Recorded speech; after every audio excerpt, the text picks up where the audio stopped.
한국의 신규 감염자가 하루 2,000명 돌파했다는 일본 기사가 나왔습니다. 역시 한국의 나쁜 일은 빠르게 전하는데요. 그런데 한국의 안 좋은 소식이라면 즐거워하던 일본 야후 극우 네티즌들도 이 뉴스에 관해서는 관심 없는 척하고 있습니다. 아무래도 일본 1일 확진자가 2만 명이 넘어선 것이 이유라 생각됩니다. 한국이 2,000명을 넘었다고 하지만 일본에 비하면 10분의 1도 안 되는 숫자라 우익 네티즌들이 애써 관심 없는 척하는 것 같습니다. 일본 야후 재팬 댓글 반응입니다.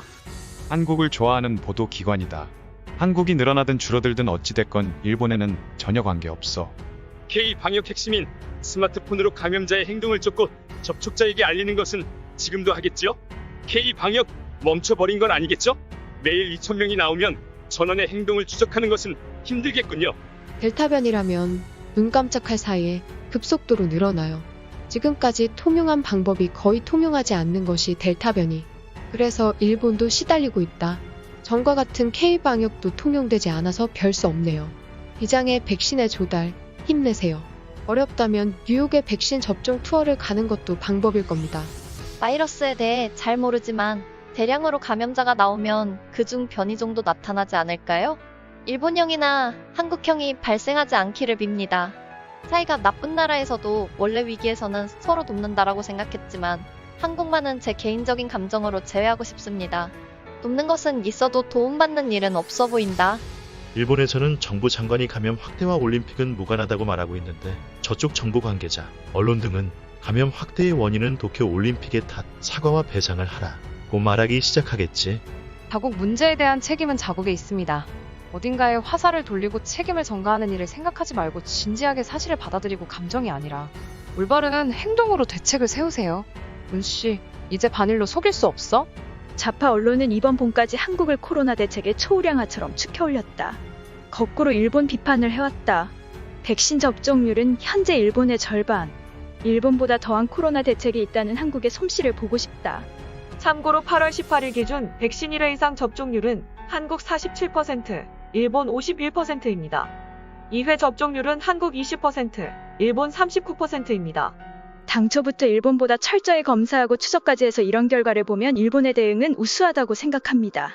형식적인 긴급 사태 선언이라고 할지도 모르겠지만 백신 접종을 가능한 한 진행하고 치료제 개발을 진행시켜 나갈 수밖에 없습니다.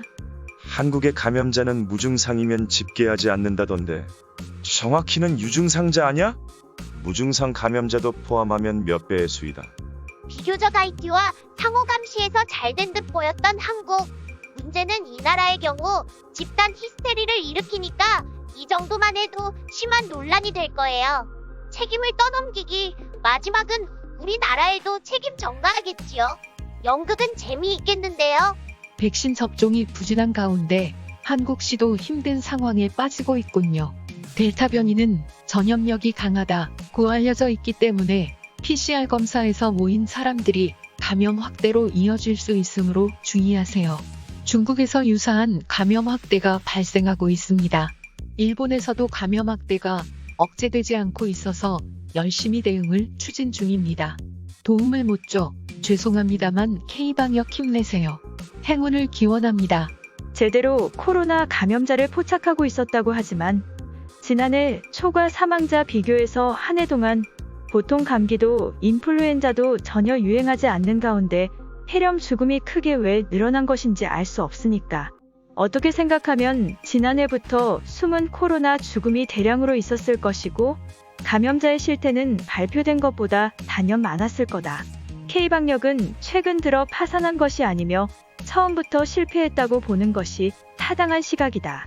K방역 시스템에서는 델타 변이에 대응 못하면 백신 접종 완료율에서 OECD 최하의 한국이기 때문에 신규 감염자 증가는 필연이다.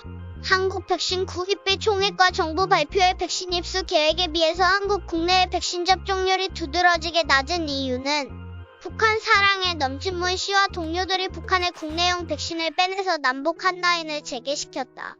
한국 네이버의 댓글에 써 있었다. 진위는 모르지만 실제로 그랬을 것 같다. 한미 군사훈련으로 즉시한라인은 소식 불통이 되고 네이버 한국인은 기뻐하고 있었지만 문 씨가 진심으로 슬퍼하는 것은 상상할 수 있습니다. 자국민의 생명, 인권, 재산을 최우선으로 생각하지 않는 지도자이고 중국 같은 나라가 될 것이라는 글이 많았다. 서울의 방사능 양은 도쿄의 3배 이상으로 후쿠시마보다 많다. 한국은 신종 코로나보다 방사능 양을 공표하는 게 좋겠어. 또한 불만을 잠재우기 위해 반일 운동이 일어날 것 같네요. 그것도 친한파 일본 언론이 뒤에서 결탁해서. 그런데 아직 수요 촛불 집회는 계속하고 있으니까 안 돼요. 집안에서 실직자가 늘었기 때문이라든가 코로나 재난이라든가 일본에서 프로모션하고 있는 괘씸한 연예인에 대한 항의도 잊지 마라. 이상 다른 뉴스였습니다. 구독과 좋아요는 제작에 큰 힘이 됩니다.